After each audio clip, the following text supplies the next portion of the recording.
Bismillah walhamdulillah wassalatu wassalamu ala rasulillah Sayyidina Muhammad ibn Abdullah wa ala alihi wa sahbihi wa man tabi'ahu wa nasarahu wa wala. Amma ba'du, yang saya hormati Ketua DKM Masjid Jami Al-Muharram Bapak Haji Ibnu Burna, yang saya hormati para bapak dan ibu jamaah Masjid Jami Al-Muharram Kompleks Setteki Dodol. Wa ba'du fa inna asdaqal hadithi kitabullah ta'ala wa khairul hadi hadi sayyidina Muhammadin sallallahu alaihi wasallam wa syarrul umuri muhdatsatuha wa kullu muhdatsatin bid'ah wa kullu bid'atin dalalah wa kullu dalalatin finnar.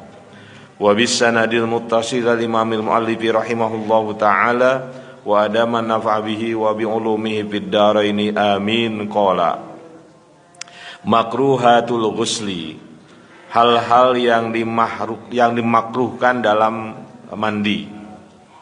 Jadi ketika kita mandi wajib, ya, dari junub yang ada pada diri kita, ada beberapa hal yang dimakruhkan. Makruh ini salah satu dari hukum dalam Islam yang bila mana dikerjakan itu tidak berdosa, namun kalau ditinggalkan itu mendatangkan pahala, ya. Jadi ini kebalikan dari sunnah. Kalau sunnah bila dikerjakan akan berpahala, dan bila ditinggalkan ya tidak apa-apa, begitu. Qala al-Hanafiyatu, ulama dari madhab Hanafi berpendapat kuriha fil ghusli ma kuriha fil wudu'i. Yang dimakruhkan di dalam mandi sama seperti yang dimakruhkan dalam berwudu, ya. Jadi ketika berwudu itu ada beberapa yang dimakruhkan untuk dilakukan. Begitupun pada saat mandi, mandi wajib, yaitu sama, ya.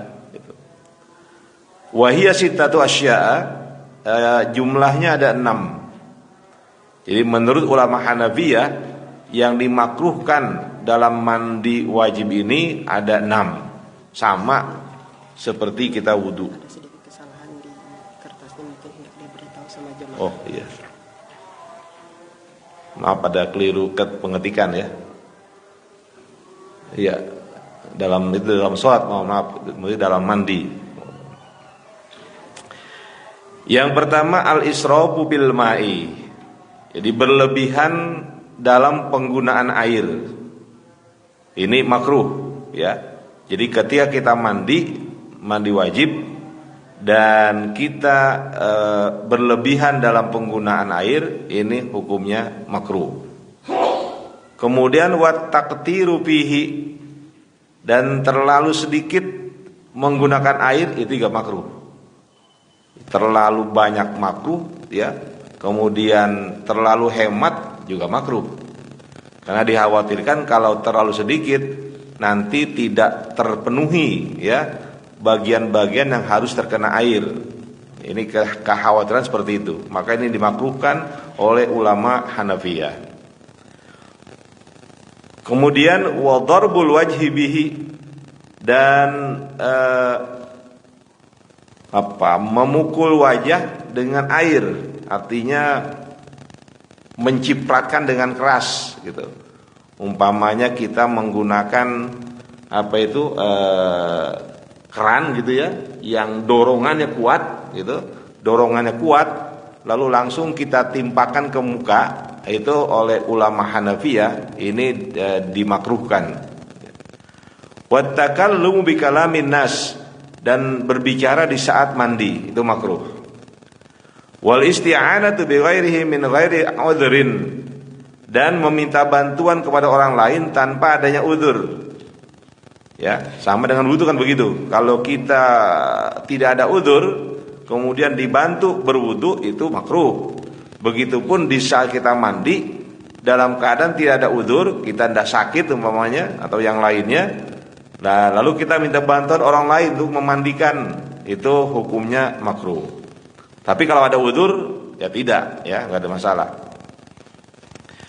Wa yuzadu bihi karahatud du'ai, dan ditambahkan di dalam kemakruhan mandi ini apa? karahatud du'a, kemakruhan berdoa. Jadi ketika kita mandi itu tidak ada doa di dalamnya. Nah, ini berbeda dengan wudu. Kalau wudu itu pun menurut mazhab Hanafi dikatakan bahwa ada doa-doa yang ma'thur, ya, doa-doa yang datang dari Rasul di saat kita berwudu. Jadi ketika kita membasuh wajah ada doanya, membasuh tangan ada doanya. Itu ketika berwudu, ya, itu disunnahkan. Tapi kalau mandi, selama kita mandi, ya, membasuh seluruh bagian tubuh kita, itu kalau kita berdoa justru makruh hukumnya. Begitupun membaca bismillah, ya, membaca bismillah oleh ulama mazhab Hanafi disunnahkan untuk semua anggota wudu, ya. Untuk semua anggota wudu itu disunnahkan. Tapi untuk mandi itu dimakruhkan, ya. Umpamanya ketika kita basuh kepala baca bismillah, kemudian basuh tangan baca bismillah, basuh bagian depan badan baca bismillah. Nah, itu makruh hukumnya. Tapi kalau wudu justru oleh ulama Hanafi itu disunnahkan untuk membaca bismillah untuk semua bagian yang dibasuh, ya. Wa qala al-Malikiyatu, ulama Malikiyah berpendapat makruhatul ghusli khamsatun. Hal-hal yang dimakruhkan, ya, dalam mandi itu ada 5. Yang pertama hiyal iktsaru min sabbil ma, ya. Jadi menggunakan air secara berlebihan. Jadi menuangkan air secara berlebihan ke badan kita itu hukumnya makruh. Wa tankisu fi amali, dan sungsang pada pekerjaannya. Itu kan sunnahnya dari bawah dulu. Seperti kemarin itu sunnah dibasuh dari bawah, ya, kemudian baru ke atas. Nah, ini orang mandi wajib dari atas ke bawah. Ini namanya tankis, ya. Ini hukumnya makruh menurut kalangan Malikiyah, ya. Itu. Jadi kenapa? Oh, Nabi mensunahkan dari bawah, dari kaki dulu, terus baru naik ke bagian atas, ya. Maka ketika disungsang gitu, mulai dari atas dulu, diguyur bagian atas dulu, baru ke bawah, nah itu hukumnya makruh. Dan menurut ilmu kesehatan juga nggak bagus seperti itu. Ya. Wa tikraru ghuslil jasadi idza aw'aba, mengulang-ulang membasuh badan apabila sudah merata. Jadi ketika basuh tuh, ketika mandi semua udah rata semua. Udah selesai, diulang lagi, ya, guyur lagi. Nah, ini namanya tikror, jadi mengulang-ulang, ya, itu hukumnya makruh, ya. Wal ightisalu fil khala'i, mandi di ruang terbuka, itu pun makruh, walaupun menutup aurat, ya, pakai celana gitu, rapi, kemudian mandi di ruang terbuka, di mana orang banyak bisa melihat. Nah, ini oleh ulama Malikiyah dinyatakan hukumnya makruh. Wal kalamu bi ghairi dzikrillah, dan berbicara, ya, yang bukan merupakan zikir, ya, itu pun hukumnya makruh, ya. Nah, di sini kan beda-beda, ya, antar mazhab itu berbeda-beda, ya. Ini tentunya berdasarkan penafsiran mereka dari hadis-hadis, ya, yang ada yang begitu banyak, ya, hadis tersebut. Maka mereka menafsirkan secara berbeda-beda, walaupun ada beberapa bagian yang sama, gitu, ya, itu. Wa qala Syafi'iyyatu, ulama dari kalangan Syafi'iyah mengatakan yukrahul israfu fil sabbi wal ghusli, dimakruhkan, ya, menggunakan secara berlebihan dalam mengguyur dan mandi, ya. Itu sama, itu kalau dari atas itu ulama Hanafiyah, Malikiyah, Syafi'iyah, mereka itu sebetulnya sama dalam hal berlebihan menggunakan air, itu hukumnya makruh, ya. Dan kalau kita perhatikan di sini, ya, jelas bahwa ulama-ulama dahulu pun itu memperhatikan yang namanya kelestarian lingkungan. Artinya berhemat dalam penggunaan air, gitu. Jadi bukan hanya sekarang itu dibatasi penggunaan air, dahulu pun begitu. Ya, para ulama memperhatikan apalagi di wilayah seperti daerah Timur Tengah yang airnya tidak seperti di sini. Maka penggunaan air itu harus dibatasi. Yang kedua, wal wudu wal iktisalu fil ma'ir raqidi. Berwudu dan mandi di air yang tergenang. Itu makruh. Jadi umpamanya ada tempat air menggenang gitu, ya. Kalau kita nyebutnya di sini kobakan, gitu kan ya. Kobakan air banyak gitu. Mandi di situ atau kolam besar, ya. Kolam besar di situ. Kemudian kita wudu dan mandi di tempat tersebut. Ini oleh ulama Syafi'iyah dinyatakan apa? Makruh, ya, makruh. Wa ziyadatu ala tsalasi, dan menambah dari 3 yang biasa dilakukan, ya 3 guyuran.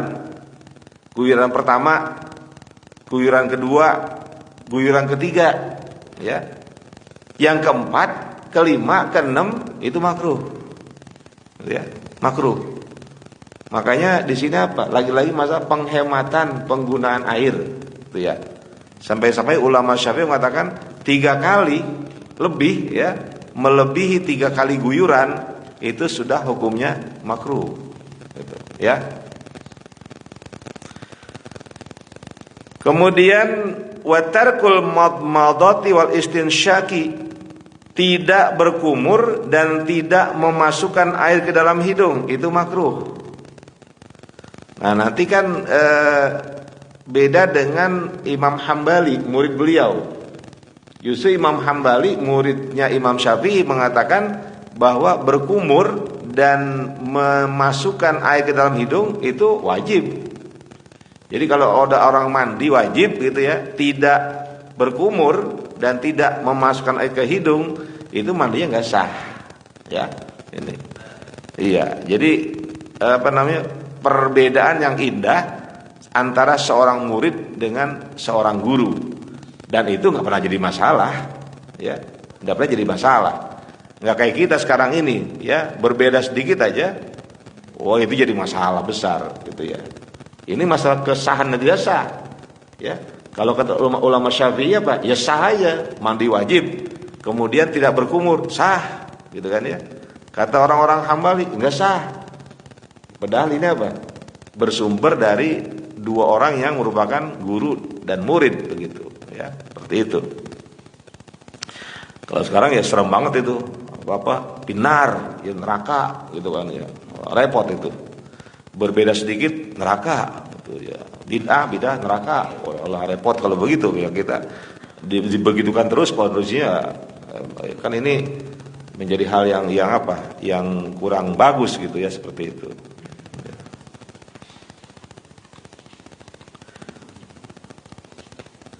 Wa yukrahul junubi wa munqati'atul haidi wan nifasi al-aklu wasyurbu wan naumu wal jima'u qabla ghusl fari wal wudu'i. Kemudian dalam mazhab Syafi'iyah, ya, orang yang sedang junub dan orang yang sudah selesai haid dan nifasnya, berarti belum mandi nih. Haidnya udah kering, udah enggak ada haid lagi, udah enggak ada darah yang keluar. Begitupun nifas seperti itu. Itu makruh, ya. Makan, minum, tidur, bersetubuh sebelum membasuh kemaluannya dan sebelum berwudu. Ya. Ini kan keseharian kita, ya. Umpamanya ada orang yang junub, setelah dia berhubungan badan dengan istrinya atau dengan suaminya, kemudian dia makan dalam keadaan junub, itu makruh. Dia minum, makruh, ya. Tidur lagi, makruh. Artinya setelah itu dia tidur, makruh dalam keadaan junub atau dalam keadaan sudah putus haid dan nifas. Berhubungan badan sebelum membasuh farj itu pun makruh, ya. Kemudian wudu, jadi sebelum berwudu itu pun dimakruhkan, ya. Ini pendapat kalangan ulama Syafi'iyah. Wa qala al-Hanabilatu, ulama-ulama mazhab Hambali mengatakan yukrahul israfu bil ma'i walau ala nahrin jarin. Dimakruhkan ya berlebihan dalam penggunaan air walaupun menggunakan air sungai yang mengalir.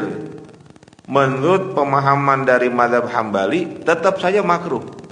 Walaupun orang mandinya itu ya dia mandi atau dia wudu di tempat air yang mengalir yang jumlahnya besar, volumenya banyak, tetap makruh.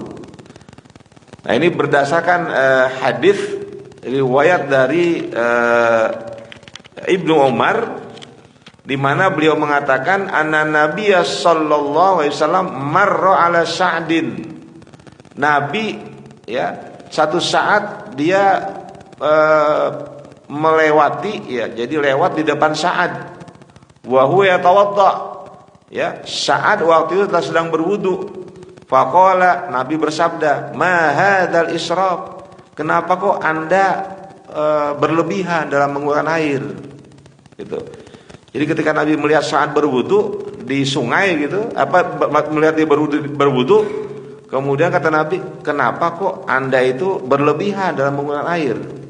Faqala, Sa'ad menjawab, afil wudu'i israfun, apakah dalam berwudu berlaku juga hukum berlebihan? Enggak boleh berlebihan. Qala, Nabi menjawab, na'am, wa in kunta ala nahrin jarin, ya, dalam berwudu pun itu ada ketentuan tidak boleh berlebihan menggunakan air. Wa in kunta ala nahrin jarin, sekalipun engkau menggunakan sungai yang airnya mengalir. Ya. Berarti di sini Nabi menekankan bahwa tetap walaupun ya kita berwudu menggunakan air sungai yang volumenya besar, tetap saja Nabi mengisyaratkan untuk tidak boleh israf, ya nggak boleh berlebihan. Wa yukrahu liman tawadda'a qabla ghuslihi i'adatul wudu'i ba'dal ghusli. Dimakruhkan untuk orang yang berwudu sebelum dia mandi, i'adatul wudu'i ba'dal ghusli, dia wudu lagi setelah mandi. Ini menurut ulama Hanabilah ya, kalau kita sebelum mandi sudah wudu, kemudian habis mandi wudu lagi, itu hukumnya makruh ya. Jadi udah nggak usah wudu lagi. Tidak usah wudu lagi. Habis mandi wajib, ya sudah tidak usah wudu. Seperti yang kita bahas kemarin. Di mana beliau mengambil dalil? Ini dalil dari hadis Aisyah. Qalat, beliau mengatakan, kana sallallahu alaihi wasallam la yatawaddau ba'dal ghusli. Nabi itu tidak berwudu setelah mandi janabah. Ya. Ini Siti Aisyah mengatakan begitu. Nabi itu tidak berwudu setelah mandi janabah, illa ayyantaqidha wudu'uhu bimasi farjihi aw ghairi, kecuali kalau ketika mandi dia batal wudunya dengan menyentuh farjinya, menyentuh kemaluannya. Jadi kalau ada orang mandi wajib, di saat mandi dia menyentuh kemaluannya dengan perut jarinya seperti yang saya katakan ya, kita bahas kemarin, itu ketika udah mandi ya dia wajib wudu. Kenapa? Wudunya udah batal. Wudu yang dia lakukan sebelum mandi itu sudah batal, karena ketika dia mandi dia menyentuh kemaluan yang memang membatalkan wudu ya. Atau lagi mandi umpamanya ya, lagi mandi, ini kan bisa terjadi mandi bersama istri gitu ya. Mandi bersama istri, lagi mandi, kemudian ada persentuhan antara seorang laki-laki dengan istrinya umpamanya, yaitu juga wajib wudu lagi nanti. Ya, ini yang Siti Aisyah katakan bahwa Nabi setelah mandi tidak lagi berwudu, itu karena memang tidak ada hal yang membatalkan wudu ketika beliau mandi. Dan ini merupakan pendapat Imam Syafi'i seperti itu ya. Dalam mazhab Syafi'i juga sama. Artinya apa? Orang yang sedang mandi ya, sebelumnya sudah berwudu ya, dia tidak perlu untuk wudu lagi. Bahkan walaupun dia belum berwudu, ya dia belum berwudu, tapi dia mandi wajib karena mengangkat hadas besar, berarti hadas kecil terangkat, seperti itu. Dan itu tidak mewajibkan dia untuk mandi, seperti itu. Ya.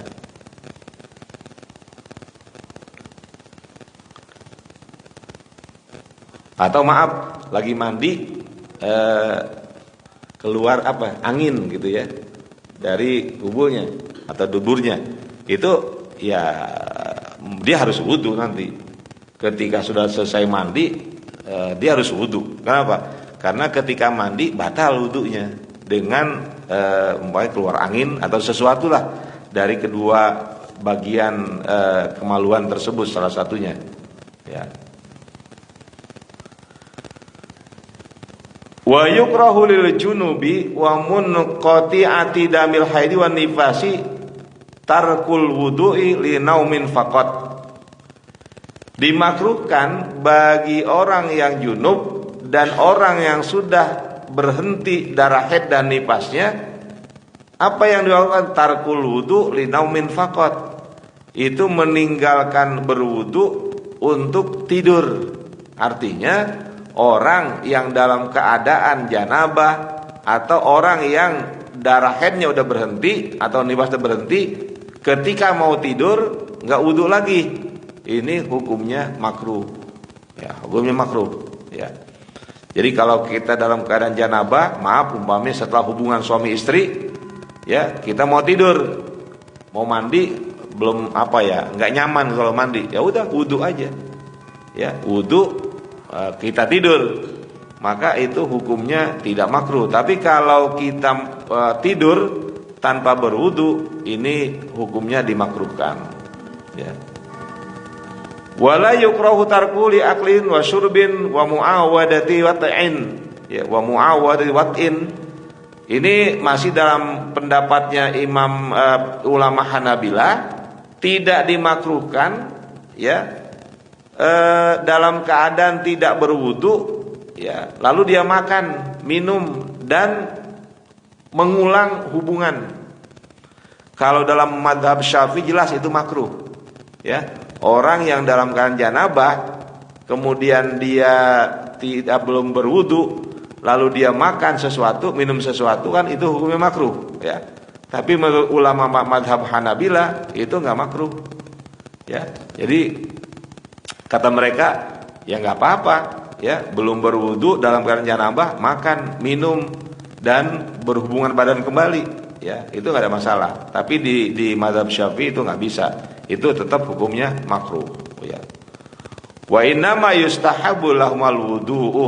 Tetapi walaupun begitu, ulama mazhab Hambali mengatakan ya disunnahkan wudu, ya disunnahkan wudu. Tapi kalaupun nggak wudu itu nggak makruh. Begitu kata mereka seperti itu. Ya. Bidali lima rawa Ibnu Umar, berdasarkan apa yang diriwayatkan oleh Abdullah ibnu Umar, anna Umar qala, Sayyidina Umar pernah mengatakan, ya Rasulullah, wahai Rasulullah, ya ayarqudu ahaduna wa huwa junubun, apakah boleh seseorang di antara kami tidur dan padahal dia dalam keadaan junub? Qala, Nabi menjawab, na'am, iya, idza tawaddoa, ya falyarkud, apabila dia sudah wudu maka dia boleh tidur. Nah, ini mengisyaratkan bahwa walaupun ulama-ulama mazhab Hambali mengatakan itu tidak makruh, tapi sebaiknya itu tetap berwudu karena memang disunnahkan. Ya, ini kan kadang-kadang lalai nih. Lalai bagi yang masih muda-muda gitu ya. Setelah mereka berhubungan badan itu langsung tidur, gitu kan? Padahal itu dalam mazhab Syafi'i makruh, ya. Harusnya apa? Wudu dulu, wudu baru tidur, ya. Itu. Ya. Wudu. Kalau Ustaz mandi, ini mau tidur. Setelah berhubungan badan, ya langsung pules, gitu kan ya, langsung pules. Gitu. Itu makruh. Jadi kalau mau tidur ya wudu dulu, wudu baru tidur. Ya. Iya, tapi nggak cuma sholat. Tidak bisa buat sholat karena hadas besar belum hilang, belum mandi ya belum hilang hadas besarnya. Ada yang katakan biasanya laki-laki kayak begitu. Ya, ada yang begitu, ada yang bilang langsung tidur gitu ya.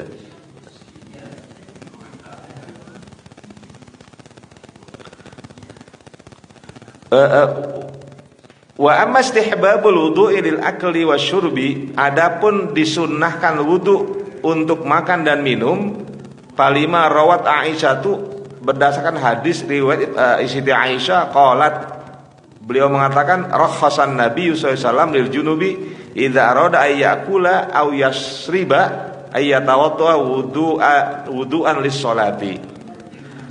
Nabi memberikan keringanan ya bagi orang yang junub, kalau mau makan atau mau minum cukup berwudu dengan wudu seperti wudunya sholat. Artinya apa? Nabi tidak mewajibkan mandi ya bagi orang yang junub kalau dia mau makan, gitu ya. Nabi hanya memberikan rukhsah, memberikan dispensasi, ya, dispensasi kepada orang yang junub. Kalau dia mau makan mau minum ya wudu aja udah, nggak usah mandi. Nanti mandi kalau memang sudah mau sholat ya, mau baca Quran kan gitu, itu baru wajib mandi. Tapi kalau sekedar ingin makan dan minum ya kata Nabi ya udah wudu aja, silakan makan minum ya. Itu namanya apa? Kata Siti Aisyah rakhasa ya, rakhasan nabiyyu, Nabi memberikan dispensasi ya gitu.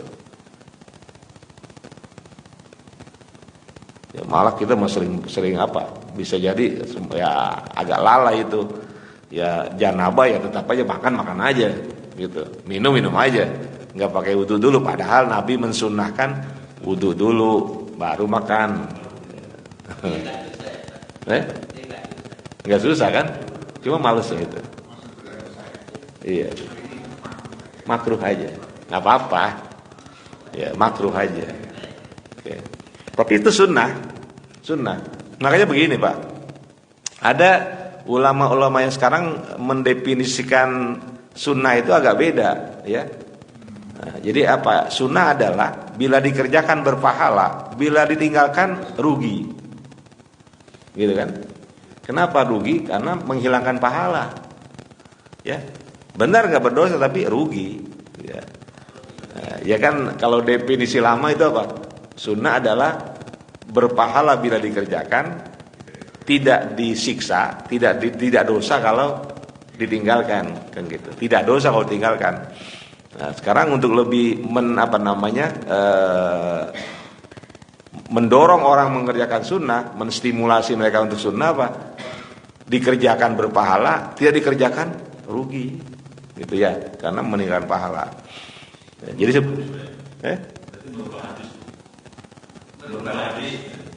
Iya, itu seperti itu. Seperti itu. Harusnya sih begitu. Artinya jangan mudah meninggalkan sunnah, gitu ya. Justru kan orang-orang yang mendapatkan karomah karena banyak mengerjakan sunnah. Kalau yang wajib ya itu sesuatu yang udah biasa. Kita mengerjakan sholat wajib yang 5 waktu, biasa emang wajib. Tapi ketika kita mengerjakan sunnah, itu nanti yang muncul adalah karomah, ya, kemuliaan dari Allah. Karena orang lain nggak kerjakan, kita kerjakan. Puasa sunnah, ya kan? Kalau puasa Ramadan, ya semua puasa. Tapi ketika puasa sunnah, Senin Kemis, Ayyamul Bid, ya, dan beberapa sunnah yang lain, itu kan ketika orang tidak puasa, kita puasa. Kan punya nilai tambah, ya. Nah, disitulah ada karomah dari Allah Subhanahu Wa Taala, ya. Kan males Pak ngerjain sunnah, ya. Artinya kalau nggak terbiasa susah gitu ya. Ya berat. Qobliyah ba'diyah aja berat.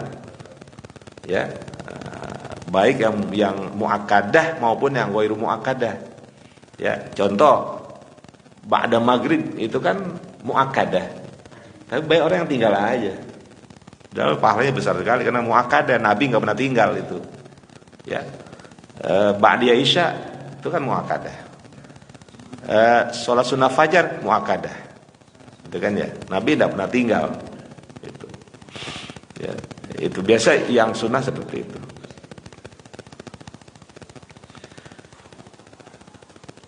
Wa amma kaunul wudu yustahabbu li muawalatil wata'i, adapun wudu itu disunnahkan ketika akan mengulangi hubungan badan.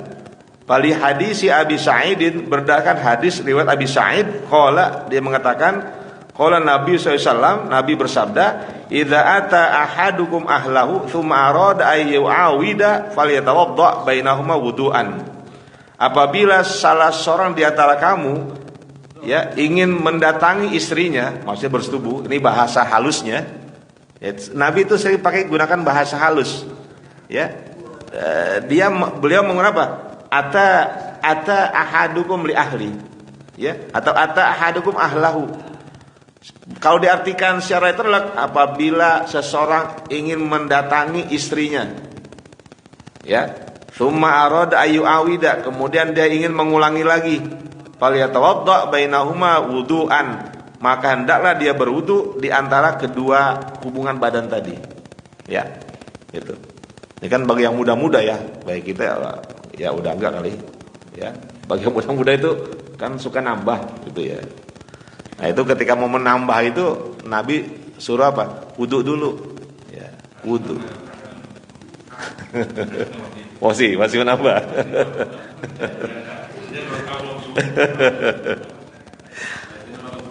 Iya. Wazadal Hakimu, Imam Hakim menambahkan, ada Nabi mengatakan, ini riwayat Imam Hakim tamu ini, fa innahu ansyata lil audi. Wudu itu akan menjadikan lebih semangat. Ini sabda Rasul, tapi ini riwayatnya dari Imam Hakim. Jadi falyatawadda bainahuma wudu'an fa innahu ansyata lil audi, karena wudu itu akan lebih menggairahkan. Ya, menggairahkan gitu. Lakinnal ghusla li muawadatil wati afdalu minal wudu'i. Tetapi mandi untuk mengulangi hubungan badan itu jauh lebih utama daripada berwudu. Ya. Habis pertama selesai, kemudian apa? Mandi. Ya, mandi, kemudian baru yang kedua. Itu kata para Wahba Az-Zuhaili itu lebih afdal, ya, lebih afdal. Pahalanya lebih banyak. Ya. Kan ini enak ini. Ya, sesuatu yang sesuatu yang Allah berikan kenikmatan, tapi juga Allah berikan pahala, gitu ya. Kenapa lebih utama? Li'annahu ansyatu, karena mandi itu lebih akan menimbulkan semangat baru, ya. Wala yukrahu indal hanabilati lil junubi awil haidi wa nufasai ay ya'khuza syai'an min sya'rihi wa azfari. Menurut ulama Hanabilah, ulama mazhab Hambali, tidak dimakruhkan bagi orang yang junub atau orang yang haid dan orang yang nifas untuk mengambil sesuatu dari rambut rambut dan kukunya. Ini Hanabilah ya. Nah, tolong di garis bawah, ini menurut ulama Hanabilah. Kalau orang sedang junub atau orang yang lagi haid, orang yang lagi nifas, dia boleh motong kuku, dia boleh motong rambut. Ya. Jadi kalau ada nanti orang yang melakukan hal macam itu, ini pengikut Hanabilah, ya. Tapi dalam mazhab Syafi'i nggak boleh. Ya. Dalam mazhab Syafi'i tidak dibolehkan orang yang sedang junub, sedang haid, sedang nifas untuk memotong kuku, ya, memotong rambut. Ya, itu tidak dibolehkan. Wa qala al-Ghazali fil Ihya'i. Imam Al-Ghazali, kita kenal Imam Ghazali ya. Lalu namanya siapa? Namanya Muhammad bin Muhammad Al-Ghazali. Jarang Pak orang bikin nama begitu, ya. Anaknya Muhammad. Jadi Imam Ghazali siapa namanya? Muhammad bin Muhammad Al-Ghazali. Ya. Beliau mengatakan dalam kitab Ihya-nya, ini merupakan magnum opusnya dari karya beliau, ya. La bagi ay yaqlama au yahliqa au yastahidda itu au yukhrija daman min nafsi juz'an wa huwa junubun. Kata Imam Ghazali tidak layak ya memotong kuku, memotong rambut, memotong kemaluan atau mengeluarkan darah dari dirinya juz'an sebagai bagian wa huwa junubun padahal dia dalam keadaan junub. Ya, kenapa alasannya? Kata Imam Ghazali, id yarid ilaihi sairu ajzaihi fil akhirati wa ya'udu junuban. Ya, jadi karena nanti tuh yang dipotong-potong tadi, yang dicukur tadi itu akan datang di hari kiamat nuntut dia belum diapain? Belum dimandikan, ya, belum disucikan gitu. Ya, belum disucikan. Jadi apa? Yuqalu dikatakan inna kulla sya'ratin tutalibu bijanabatiha. Ya. Sungguh setiap helai rambut itu dituntut tutalibu menuntut bijanabatiha dengan janabahnya. Berarti rambut yang sengaja dihilangkan ketika dalam keadaan junub nanti mereka akan menuntut ya helai demi helai itu menuntut kenapa? Belum disucikan. Ya, ini pendapat dari Al-Imam Al-Ghazali yang memang beliau itu adalah pengikut dari mazhab Syafi'i ya, seperti itu.